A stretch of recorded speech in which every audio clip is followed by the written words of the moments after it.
ये पहला सवाल देखिएगा स्क्रीन पे, कह रहा कि तापमान का एसआई मात्रक क्या है।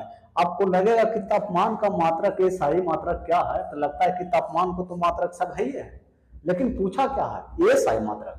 तो एसआई मात्रक पूछेगा, जैसे तापमान का तो मात्रक सब है, सेल्सियस भी है, फारेनहाइट भी है, केल्विन भी है, लेकिन अगर कह दे एसआई मात्रक, यहाँ एसआई हटा देता, खाली कहता तापमान का मात्रक, तो तापमान का मात्रक तीनों होता, लेकिन कहा है तापमान का एसआई मात्रक, तो एसआई मात्रक होता है केल्विन। क्या होता है, केल्विन। अगला कह रहा है कि 293 केल्विन तापमान बराबर होगा, तो 293 केल्विन तापमान कितना के बराबर होगा, तो इधर ध्यान देना कि 293 केल्विन तापमान है, ये कितना के बराबर हो सकता है। तो मैं आपको इनकी एक फार्मूला बताते हैं, ये फार्मूला से आप कैलकुलेट कर सकते हैं। जैसे ध्यान देना, एक फार्मूला होता है C बराबर होता है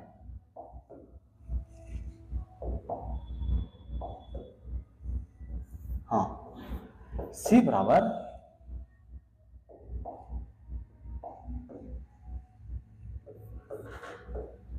K माइनस 273। C अगर सेल्सियस निकालना है तो C बराबर 200 K माइनस 273। तो C का मान कितना है, C तो निकालना है, सब देखो तो यहाँ तो सब C में है, सब C में है, तो C में है तो क्या करना है हमको, किसका मान निकालना है, तो निकालना है C का, K का वैल्यू आपको दिया हुआ है, तो C बराबर हो जाएगा 293 माइनस 273, इसको घटावेंगे तो C का मान आ जाएगा, तो C का मान कितना आ जाएगा 20 डिग्री सेल्सियस। तो 20 डिग्री सेल्सियस है ऑप्शन में, हाँ, यानी option C for cat. Cat आपका आंसर हो गया। तीसरा सवाल, 25 डिग्री सेल्सियस तापमान किसके बराबर होगा। अभी वो वही सवाल है, अभी उसमें जोड़ देना, अभी सेल्सियस में दिया हुआ है तो क्या करेंगे, जोड़ देंगे 273 में, तो 273 में जोड़ेंगे, तो 273 में जोड़ेंगे कितना आ जाएगा आपका ऑप्शन बी फॉर बॉल। कहिए कैसे, तो कैसे से देखो, अभी जस्ट पढ़े हैं सवाल कि C बराबर K माइनस 273। तो यहाँ कह सकते हैं, यहाँ K को K रहे तो इधर माइनस है तो इधर आएगा तो प्लस, तो C प्लस 273 हो जाएगा। C का मान कितना है, तो C का मान है 25, तो 25 प्लस 273 बराबर क्या हो जाएगा, K बराबर कितना आ जाएगा 298 आ गया। 298 कहाँ है, 298, यानी ऑप्शन बी फॉर बॉल। ठीक है, आगे अगला सवाल है, सामान्य वायुमंडलीय दाब पर जल का क्वथनांक कितना होता है। तो जल का क्वथनांक जो होता है, जल जो बॉयल करता है, जल बॉयल करता है 100 डिग्री सेल्सियस पे, तो 100 डिग्री सेल्सियस पे करता है। बताओ 100 डिग्री सेल्सियस है एक आध गो, नहीं, सेल्सियस में 100 होता है, तो 100 सेल्सियस में होता है, तो केल्विन में निकालने के लिए 273 में जोड़ दो, तो 273 में 100 अगर जोड़ेंगे तो 373, ऑप्शन बी फॉर बॉल। सब इनकी सब सेम सवाल है, कहिए बनाएंगे कैसे, तो बनाएंगे ऐसे। देखो अभी जस्ट पढ़े हैं कि C बराबर होता है K माइनस 273, तो K बराबर अगर यहां से निकालना चाहेंगे, K बराबर हो जाएगा तो 273 प्लस C, प्लस में आ जाएगा, तो K बराबर हो जाएगा 273, और पानी जो बॉयल करता है तो 100 डिग्री सेल्सियस पे, तो 100 जोड़ दो, तो K बराबर कितना हो जाएगा 373 केल्विन, इतना, यानी कि इतना पे आपको पानी बॉयल करना स्टार्ट कर जाएगा। कहाँ है 373, यानी बी फॉर बॉल। बॉल आपका आंसर हो गया। अगला सवाल, द्रव अवस्था में परिवर्तित हुए बिना ठोस अवस्था से सीधे गैस में बदलता है। देखो यहाँ कुछ लफड़ा है, आपको क्या पूछेगा, सवाल यहाँ पर पूछने का ये इसका मकसद है कि जैसे कि कोई भी चीज है, तीन चीज होता है, एक होता है ठोस, एक होता है द्रव और एक होता है गैस। तो ठोस द्रव गैस यहाँ पे लिखते हैं, चलो गैस यहाँ लिखते हैं, ध्यान देना, ये गैस है, ये ठोस है, ये द्रव है। अगर ठोस से द्रव में जा रहा है, ठोस से द्रव में जा रहा है, तो कहेंगे मेल्ट कर रहे हैं, मेल्ट करेंगे तब ना, यानी क्या करेंगे, मेल्ट करेंगे, तब मेल्ट करेंगे यानी कि पिघलाएंगे जिसको कहेंगे, तो पिघलाएंगे तो ठोस से द्रव में बदल जाएगा। अब ये द्रव से अगर हमको गैस में करना है तो बॉयल करेंगे, क्या करेंगे, बॉयल। ठोस से द्रव में तो क्या करेंगे, ठोस से द्रव में तो मेल्ट, द्रव से गैस में तो बॉयल। अब बताओ कि कहेगा कि अगर ठोस से डायरेक्ट गैसवा में कन्वर्ट कर देंगे तो इसी को कहते हैं सब्लिमेशन, जिसको कहते हैं ऊर्ध्वपातन। ये अगर ठोस से डायरेक्ट अगर गैस में कन्वर्ट हो रहा तो इसको कहेंगे सब्लिमेशन। इसका एग्जांपल है कपूर है, नेफ्थेलीन है, अमोनियम क्लोराइड है, ये सब क्या किसका उदाहरण है, यानी कि ऊर्ध्वपातन का, जिसको कहते हैं सब्लिमेशन। इसका आंसर हो जाएगा क्या, सब्लिमेशन। वाष्पीकरण में यानी कि क्या हो रहा है, वेपर बन रहा है, वेपर। संघनन में कंडेंस हो रहा है। कंडेंस कब होगा, कंडेंस अगर गैस को द्रव में बदलेंगे, गैस को अगर द्रव में बदल देंगे ये कंडेंस कहलाएगा। ठीक है, हाँ, तो इसका आंसर क्या हो जाएगा, C4 कैट। अगला, निम्न में से किसे शुष्क बर्फ के नाम से जाना जाता है, तो शुष्क बर्फ के नाम से जाना जाता है ठोस कार्बन डाइऑक्साइड, जिसको फिर मिलता है CO2, ड्राई CO2 लिखा रहेगा, यानी कि ठोस कार्बन डाइऑक्साइड, यानी option number B for ball. अगला, पास्कल निम्न में से किस भौतिक राशि का, तो पास्कल जो होता है, पास्कल यानी कि प्रेशर, यानी कि दाब, यानी कि दबाव किसी पर देना। तो देखो पास्कल जो है, पास्कल किसका ऐसा यूनिट है, यानी घनत्व, घनत्व यानी डेंसिटी, डेंसिटी का नहीं है, शक्ति, शक्ति यानी पावर नहीं, दाब यानी प्रेशर, यानी कि तापमान, तापमान तो ये तो होता है टेम्परेचर, यानी कि केल्विन जिसका होता है नहीं, यानी कि ऑप्शन C4 कैट। अगला, पीतल क्या व्यय है, तो पीतल मैंने पिताजी, तो पिताजी मैंने कौन है, पिताजी पिताजी पिताजी पिताजी, यानी कि copper plus zinc, copper plus zinc, copper plus zinc को पीतल कहते हैं। कॉपर और जिंक को मिला देते हैं तो क्या बन जाता है, पीतल। कॉपर प्लस जिंक को मिला देते हैं तो पीतल बन जाता है। वायुमंडल में ऑक्सीजन की प्रतिशत मात्रा कितनी है, वायुमंडल में अगर ऑक्सीजन पूछेगा, अगर वायुमंडल में ऑक्सीजन पूछेगा, चलो इसमें झोल है दिखा देते हैं। ऑक्सीजन पूछा, O2 पूछा, कहेंगे 21%, नाइट्रोजन पूछा कहेंगे 78%, CO2 पूछा कहेंगे 0.03%, और अगर आर्गन पूछा तो कहेंगे 0.9%। अब पूछा क्या है, जो पूछेगा वो आंसर दे देंगे। चलो, वायुमंडल में ऑक्सीजन की प्रतिशत मात्रा, तो ऑक्सीजन की प्रतिशत मात्रा कितना, 21, यानी कि A फॉर एप्पल। ठीक है, आगे देखो, वायुमंडल में नाइट्रोजन की प्रतिशत मात्रा अभी जस्ट बताएं कि वायुमंडल में नाइट्रोजन की प्रतिशत मात्रा 78%, देखो 78%, C4 कैट, C4 कैट, यानी कि क्या हो जाएगा, ऑप्शन C। अगला सवाल, निम्न में से कौन सा पदार्थ ऊर्ध्वपातन की प्रक्रिया को प्रदर्शित करता है, अभी कहे थे अमोनियम क्लोराइड, कपूर, नेफ्थेलीन, यानी कि सभी, ऑल ऑफ दी, अभी सभी कहे थे कि क्या ऊर्ध्वपातन है, क्या होगा, ठोस से डायरेक्ट गैस में कन्वर्ट हो जाएगा। ठोस रहेगा डायरेक्ट गैस में कन्वर्ट अगर हो गया तो क्या कहेंगे, ऊर्ध्वपातन होगा, जिसको सब्लिमेशन कहते हैं। अगला सवाल, निम्न में से कौन सा तत्व उपधातु के उदाहरण है, उपधातु के अंतर्गत हमको आप लोग को बताए थे कि बासी, कहा है जी, बासी है जी, बासी, बासी है जी, ठीक, बासी है जी, ये याद रखना जी। जैसे रात को आप भोजन बनाइएगा, तो रात को भोजन बनाते हैं तो दिन में अगर सुबह में उसको क्या कहते हैं, बासी हो गया है जी।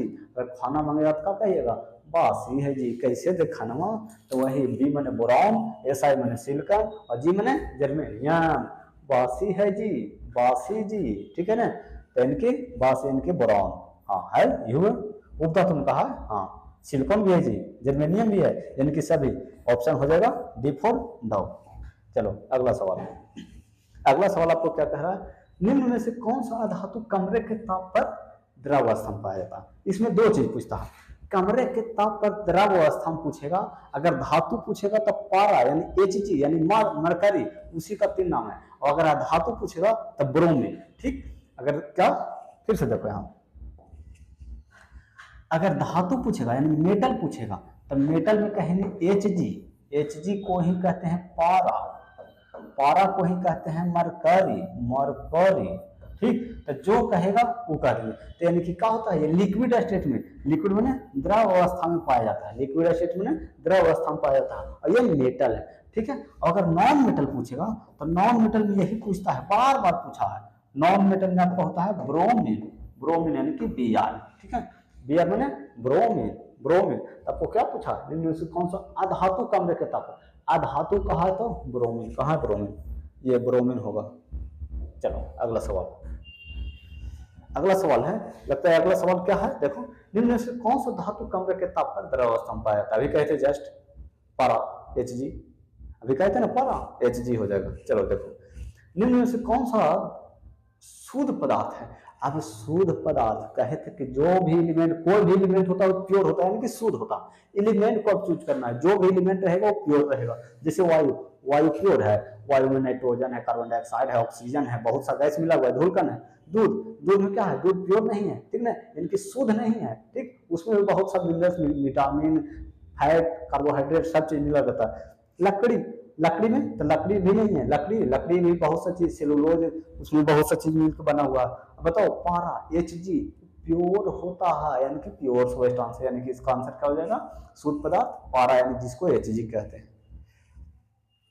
परमाणु का त्रिज्या किस इकाई में मापा जाता है? परमाणु का त्रिज्या जो होता है, परमाणु बहुत सूक्ष्मतम कण है, यानी कि स्मॉलेस्ट पार्टिकल है। अब बताओ जब से सबसे छोटा है तो उसका रेडियस भी तो छोटा होगा, यानी कि इसका आंसर जो हो जाएगा से नैनोमीटर में आ जाएगा, माइक्रोमीटर नहीं, मिलीमीटर नहीं, नैनोमीटर, यानी ए फॉर एप्पल, ये याद रखना, ए फॉर एप्पल। अगला देखो ये कह रहा है एक एएमयू बराबर होता है, एक एएमयू बराबर किसी भी एलिमेंट का एक एटम का मास पूछेगा तो एएमयू में होता है, ध्यान देना इधर झोल है इसमें थोड़ा सा। देखो मान लो एल्युमिनियम है, एल्युमिनियम का भार जो होता है इसे 27 होता है, 27, कभी कभी 27 एएमयू लिखल रहेगा, कभी कभी 27 यू लिखल रहेगा, कभी कभी 27 ग्राम लिखल रहेगा, झोल है इसमें, ध्यान देना। अगर एएमयू में लिखा हुआ है तो समझना कि एक एटम का मास है, कितना का, एक एटम का मास है। वही चीज अगर ग्राम में लिखा हुआ तो समझना एक मोल का मास है, एक मोल का मास मतलब ग्राम में, और एक एटम का मास एएमयू या तो यू में रहेगा। अब बताओ इसको निकालते कैसे है? एक कार्बन को स्टैंडर्ड बना के इसका वेट निकाला गया है, तो कहने कार्बन 12 समस्थानिक के एक परमाणु का भार, नहीं, कार्बन 12 समस्थानिक के एक परमाणु भार का, हाँ, 12वां भाग, यानी 12 से उसको भागा देना पड़ता है, यानी कि option number D, B for ball. आगे नहीं देखेंगे, देखो ऑक्सीजन के एक परमाणु का भाग, नहीं, ऑक्सीजन से नहीं किया गया, कार्बन से किया गया, उसका 12वां भाग देखा गया है। चलो अगला, ओजोन अणु की परमाणुकता क्या है? तो परमाणुकता कहा यानी एटॉमिसिटी जिसको कहते हैं, तो किसी का भी एटॉमिसिटी निकालना रहेगा, जिसे मान लो H2O का एटॉमिसिटी निकालना है, परमाणुकता, तो कहेंगे हाइड्रोजन 2 को है, ऑक्सीजन 1 को है, हो गया 3 आंसर। CH4 का कहेगा तो CH4 कार्बन 1 को है, हाइड्रोजन 4 को है, 4 1 5 हो गया, मीथेन का हो गया 5। ठीक, पूछा है किसका, ओजोन का, तो ओजोन का होता है फार्मूला O3, कै गो है, तो 3 गो है, यानी आंसर हो जाएगा C फॉर कैट। अगला सवाल, एवोगाड्रो संख्या का मान होता है, तो एवोगाड्रो संख्या का मान याद रखना है 6.022 इंटू 10 के पावर 23। इतना पार्टिकल होता है, पार्टिकल के जगह पर हो सकता है atom, molecule, ion, electron, proton, neutron, कुछ भी हो सकता है। ठीक, देखो इधर तो कहाँ है ऑप्शन 6.022 इंटू 10 के पावर 23, यही है, यानी कि ऑप्शन नंबर सी। अगला, सल्फर के एक अणु में सल्फर के कितने परमाणु होता है? इसमें थोड़ा सा देखो, इसमें बहुत सी पूछता भी है, आ जाओ। सल्फर जो होता है इसे दो रूप में पाया जाता है, स्टेबल वाला S8 होता है और वो S6 भी होता है, लेकिन स्टेबल जो होता है इसे S8 होता है। इसका स्ट्रक्चर जो होता है, सर राजा जी का देखा है, राजा जी के दिलवा टूट गई, मतलब ऊपर से जो टोपी पहनता है ना, इसका स्ट्रक्चर उसी तरह का होता है। तो देखो कैसे होता है, इसे ध्यान देना।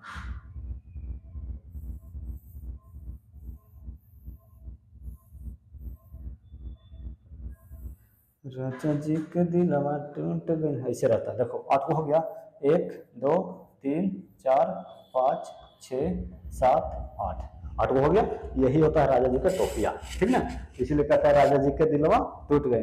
दिलवा नहीं टूटता है, टोपिया टूट जाता है। देखो S6 का स्ट्रक्चर कैसे होता है? S6 का स्ट्रक्चर जो कुर्सी पर बैठते हैं, तो कुर्सी पर बैठते हैं वैसा स्ट्रक्चर होता है। अब कुर्सी का स्ट्रक्चर कैसे बनाऊं?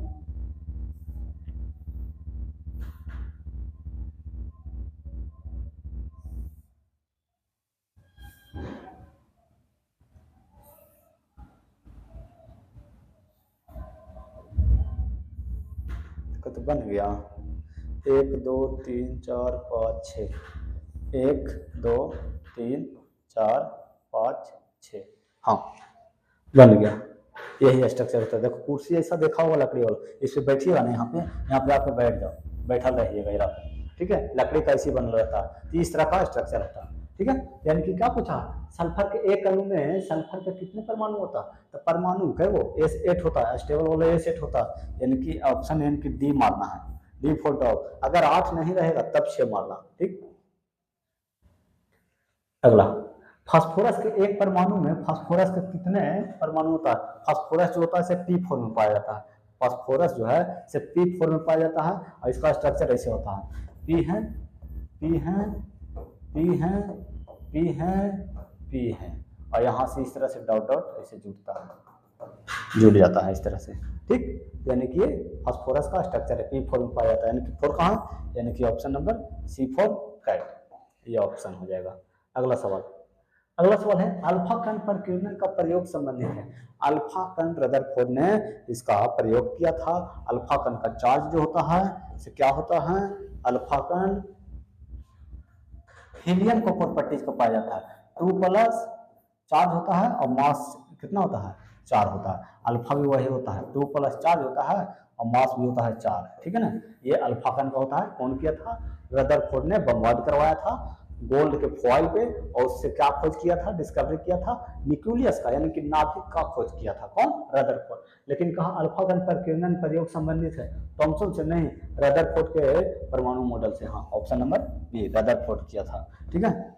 अगला सवाल, अगला सवाल है परमाणु में नाभिक का पता लगाने वाले वैज्ञानिक थे। अभी बताएं परमाणु के नाभिक का पता कौन लगाया, न्यूक्लियस का, रदरफोर्ड, रदरफोर्ड, यानी option number C, C4 cat. अगला सवाल, निम्न में से कौन सा कथन रदरफोर्ड के परमाणु मॉडल के लिए सही है। अब परमाणु मॉडल के लिए सही कौन सा है, तब परमाणु मॉडल के लिए उन्होंने कहा था कि इलेक्ट्रॉन नाभिक के चारों ओर घूरता है, हाँ घूरता है। अच्छा, न्यूक्लियस का खोज भी वही किया था, देख लेते हैं, पढ़ लेते हैं आपसे, परमाणु का लगभग संपूर्ण द्रव्यमान नाभिक में होता है, हाँ कहा था और होता भी है, संपूर्ण द्रव्यमान कहाँ होता है, तो नाभिक में होता है।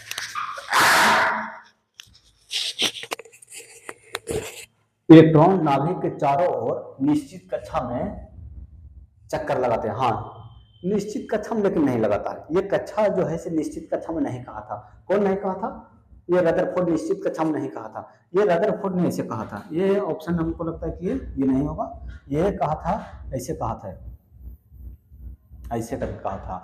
ये निश्चित कक्षा में बोर साहब कहे थे कि ऐसे है, और ये बोर साहब ये वाला कहे थे। ये निश्चित कक्षा ये हुआ, ये निश्चित कक्षा नहीं हुआ, ये कौन कहे थे, रदरफोर्ड, ये ऑप्शन नहीं होगा। अच्छा ये देखते हैं, नाभिक का आकार परमाणु की तुलना में काफी कम होता है, हाँ सही है, यानी ए और सी, डी नहीं होगा, मतलब डी नहीं कर सकते हैं, ए और सी कर सकते हैं, डी नहीं होगा। क्यों नहीं होगा, इलेक्ट्रॉन नाभिक के चारों ओर कक्षा में चक्कर लगाते ही रहता था, ठीक है। ये निश्चित जो कह दिया ना, निश्चित कक्षा नहीं था, ठीक है ना, ये ऐसे ऐसे गोले गोले घूरता था, ठीक है ना। यानी कि निश्चित कक्षा इसका ये हुआ, देखो फर्स्ट कक्षा सेकंड कक्षा, इसके पता नहीं चलता था, ये एटम के बारे में बढ़िया से बतेबो नहीं किया था, ठीक है ना। हाँ अगला सवाल, कहा कि किसी परमाणु के m कक्षा में अधिकतम इलेक्ट्रॉन की संख्या रह सकता।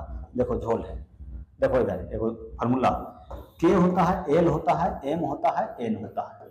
एक फार्मूला होता है 2n², 2n² पे पुट कर दो, सब वैल्यू आ जाएगा।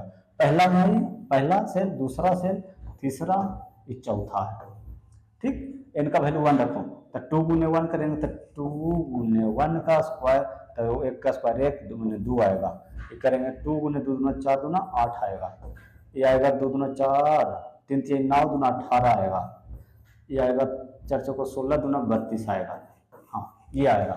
लेकिन पूछा क्या है, किसी परमाणु के m कक्षा में, m कक्षा में क्या आया 18, यानी आंसर कहाँ है 18, यानी C4 कैट, C4 कैट। इस तरह से आप बना सकते हैं। 25 हो गया। 26 देखो, न्यूट्रॉन की खोज करने वाले वैज्ञानिक, न्यूट्रॉन का खोज चैडविक साहब ने किया था, इलेक्ट्रॉन का खोज जे थॉमसन किया था, और प्रोटॉन का खोज गोल्डस्टीन, कभी कभी रदरफोर्ड देता, तो रदरफोर्ड इसलिए देता है कि गोल्डस्टीन खोज किए थे और रदरफोर्ड ने उसका नामकरण किए थे, ठीक है। देखो क्या पूछा, न्यूट्रॉन का डिस्कवर, तो न्यूट्रॉन का डिस्कवर किया था चैडविक, यानी कि डी फॉर डॉग। अगला, परमाणु के नाभिक में उपस्थित प्रोटॉन की कुल संख्या, को कहा जाता है। परमाणु के नाभिक में उपस्थित प्रोटॉन की कुल संख्या को, प्रोटॉन जितना होता है उतना ही एटॉमिक नंबर होता है।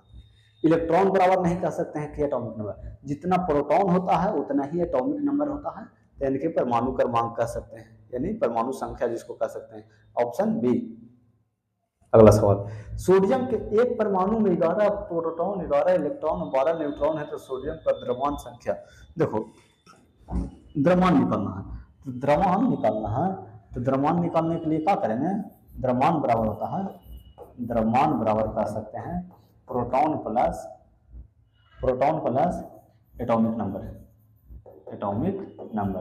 प्रोटॉन क्या है, एक परमाणु में 11 प्रोटॉन है, और एटॉमिक नंबर नहीं, ये P प्लस एन हो जाएगा, P plus N, proton plus neutron, द्रव्यमान निकल जाएगा। P का है जी, प्रोटॉन 11 है, प्लस न्यूट्रॉन का है 12 है, 12 कितना बार हो जाएगा 23, यानी इस तरह से निकाल सकते हैं द्रव्यमान निकालने के लिए, ये फार्मूला होता है, यानी कि 23 है, यानी आंसर C फॉर कैट। अगला सवाल, परमाणु संख्या समान परंतु परमाणु द्रव्यमान संख्या भिन्न।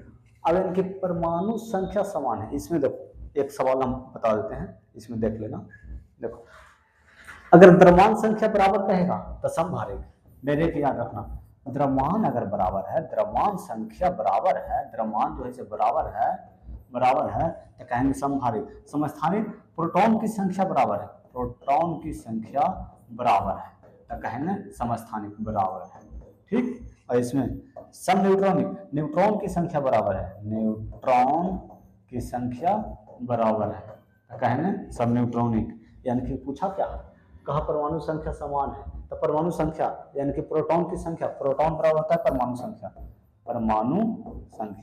परमाणु संख्या बराबर प्रोटॉन। अब ये कहे थे कि जो नाभिक में प्रोटॉन होता है किसके बराबर होता है, तो परमाणु संख्या के बराबर, यानी कि हो जाएगा option number B for bond. अगला सवाल, हाइड्रोजन के कितने समस्थानिक होते हैं, तो हाइड्रोजन के 3 समस्थानिक होते हैं, हाइड्रोजन ड्यूटेरियम